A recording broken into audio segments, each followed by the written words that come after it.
خواب غفلت میں سوئے ہوئے مومنوں، عیش و عشرت بڑھانے سے کیا فائدہ۔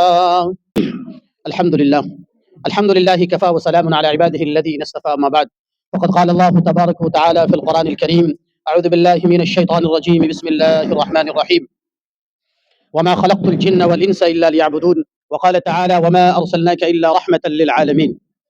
صدق اللہ العظیم۔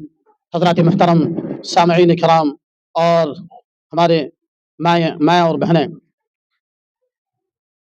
اللہ رب العزت کا بہت احسان ہے کہ اللہ رب العزت نے ہم سبوں کو ایک دینی نسبت سے ایک جگہ جمع فرمایا۔ دعا کریں کہ اللہ رب العزت ہم سبوں کے جمع ہونے کو، کہنے سننے کو، عمل کرنے کو بہت قبول عطا فرمائے۔ حضرات گرامی، میں نے ابھی بھی آپ حضرات کے سامنے قرآن کریم کی دعائیں تلاوت کی ہے۔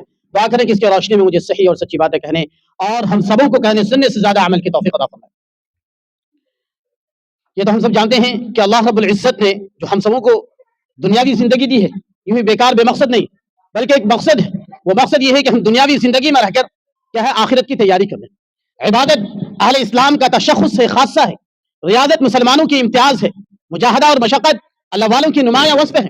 ساتھ ہی ساتھ ایک ناقابل انکار حقیقت بھی ہے کہ جو شخص خدا تر سے ہوتا ہے، اللہ کے محبوب اور مقرب ہوتا ہے، تو اس کی مشقتیں زیادہ ہوا کرتی ہے، ان کا مجاہدہ اعلیٰ درجے کا ہوا کرتا ہے۔ چنانچہ سیدنا حضرت آدم علیہ نبی جناب علیہ السلام سے لے کر اللہ کے حبیب سرکار دو جہاں آقا مدنی جناب محمد رسول اللہ صلی اللہ علیہ وسلم تک انبیاء کرام کی کیا تاریخ شاہد ہے کیا کہ جتنی اذیتیں، جتنی پریشانیاں اللہ کے نبی جناب محمد رسول اللہ تمام انبیاء کرام نے اٹھائی، کسی نے اس کی جھلک بھی نہیں دیکھی۔ جتنے جانگوس امتحانات کی وادیاں اللہ کے محبوب رسولوں نے طے کر کے کامیابی حاصل کی، کسی دوسرے انسانوں کے لیے وہ سوچنا بھی لغو اور بیکار ہے۔ حضرات انبیاء کرام کا ہر عمل عبادت تھا، ان کے ہر ادا ریاضت سے متصف تھی، اور وہ حضرات قرآن کریم کی آیت کریمہ کے حقیقی مصداق تھے۔ وما خلقت الجن والانس الا لیعبدون، کہ ہم نے انسان اور جنات کو صرف اور صرف اپنی عبادت کے لیے پیدا کیا۔ آج ہم سب 24 گھنٹے والی زندگی میں دیکھیں کہ اللہ نے جس مقصد کے تحت پیدا کیا ہے، کیا ہم اس مقصد میں کامیاب ہو رہے یا نہیں؟ ہم سے اللہ کے فرائض پورے ہو رہے یا نہیں؟ پیارے نبی صلی اللہ علیہ وسلم کے طریقے ہماری زندگی کے اندر ہے یا نہیں؟ پورے دن کا رات میں سوتے وقت محاسبہ کریں کہ آج پورے دن میں ہم نے کیا اچھا کام کیا اور کون سے ہم سے برائی ہوئی۔ اچھے کام پر اس رب کریم کا شکر ادا کریں، اور اگر ہم سے گناہ ہوئی ہے تو ہم توبہ استغفار کر کے اور آئندہ نہ کرنے کا یہ عزم ارادہ کریں ڈیلی۔ میرے بھائی بزرگوں دوستو، یہ دنیا فانی ہے۔ ہم سبوں کے سامنے بہت سارے لوگ تھے، آج وہ موجود نہیں ہیں۔ ابھی دو تین ہفتہ پہلے تو معلوم بھائی کوئی جانتے تھے کہ اتنے صحت مند آدمی ہمارے درمیان سے چلے جائیں گے۔ اسی طرح مولانا کلیم صاحب کی حالیہ۔ تو یہ دنیا فانی ہے، اور کیا ہے، ہمارے سامنے جوان بوڑھے بچے سبھی جا رہے، نہ جانے اپنا وقت کب آ جائے۔ اس وقت کے آنے سے پہلے ہم اعمال کا ذخیرہ جمع کریں۔ میں نے قرآن کریم کی آیت تلاوت کی تھی۔ آپ صلی اللہ علیہ وسلم جب اس دنیا میں تشریف نہیں لے آئے تھے تو کتنی برائیاں تھی، زندہ بیٹیوں کو زندہ درگور کیا جاتا تھا، اور کئی طریقے کی جو ہے مکے کے اندر برائیاں تھی۔ آپ صلی اللہ علیہ وسلم جب اس دنیا کے اندر تشریف لائے تو ساری ظلمت و تاریخ کیا ہے، کافر ہوئی۔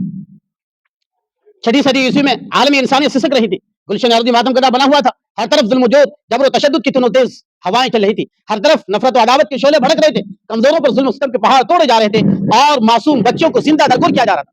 مختصر یہ کہ انسان وحشی درندہ بن چکا تھا، پوری انسانیت تباہی و بربادی کے آخری گڑھے پر پہنچ چکی تھی۔ آپ صلی اللہ علیہ وسلم کے تشریف آوری سے قبل اہل عرب کے سینوں میں انسانیت کی ترقی اور قلوب میں آدمیت کا جذبہ باقی نہ تھا، اور قبول حق کے سارے دروازے انہوں نے اپنے ہاتھوں بند کر دیے تھے۔ خیر و شر، حق و باطل اور نور و ظلمت کا امتیاز ان کی نظروں سے مٹ چکا تھا۔ وہ اپنے کج فہمی، بے بصری اور تنگ نظری میں جانوروں سے بھی آگے نکل چکے تھے، جس کو اللہ رب العزت قرآن کریم کے اندر اعلان کرتا ہے: اولئک کالانعام بل هم اضل سبیلا، کہ عرب کی سرزمین مادی حیثیت سے جس طرح بن گئی تھی، اسی طرح اہل عرب فطرت کی روحانی بارشوں سے بے محروم تھے۔ ان کی عقل و فراست مسخ ہو چکی تھی، بطور پر انسانوں کو چڑھایا جاتا تھا۔ قتل کا انتقام نہ لینا، قتل کا بدلہ نہ لینا ان کے لیے باعث توہین تھا۔ شہوت پرستی وہ شہوت رانی کی گرم بازاری تھی۔ مکہ کے تجارتی شہروں میں آغاز پرستی و سود خوری کا دورہ تھا۔ وقت گزاری کی عورتیں شراب اور قمار بازی تھی، انسانوں کی جان لینا، لوگوں کو زندہ جلانا، مستورات کے پیٹ چاک کر دینا، اور معصوم بچوں کو تہہ کرنا انہوں نے اپنا شعار بنا لیا تھا۔ ان کو گھاٹوں بندروں اور تاریخی فضاؤں نے وحشت و درندگی کے گھاٹ اتار دیا تھا۔ کفر و شرک برسر اقتدار تھا، جہالت ولا علمی کا دورہ تھا، الفت و محبت نام کی بھی کوئی چیز نہیں تھی۔ وحشت و بربریت اپنے عروج پر تھی، انسان کے خون کا پیاسا تھا، قتل و غارت کا بازار گرم تھا، اور ایسا محسوس ہو رہا تھا جب اس دنیا میں ہدایت اور روشنی کا سورج طلوع نہیں ہوگا، اس کائنات کا بحران ختم نہیں ہوگا، اس دنیا کو انسانیت کا درس نہیں ملے گا، اور ہمیشہ کے لوگ آداب انسانیت سے محروم ہو جائیں گے۔ ایسے نازک اور پرآشوب دور میں ایک ایسی ذات کا ظہور ہوا جس کو اللہ کے نبی جناب محمد رسول اللہ صلی اللہ علیہ وسلم کی ذات کہتے ہیں۔ جب آپ صلی اللہ علیہ وسلم اس تاریک فضا میں قدم رکھے تو اس کی چمک نہ صرف عرب بلکہ پورے عالم میں جگمگا اٹھا۔ باغ سنسان پڑا ہوا تھا، درخت کی پتیاں مرجھا کر گر چکی تھی،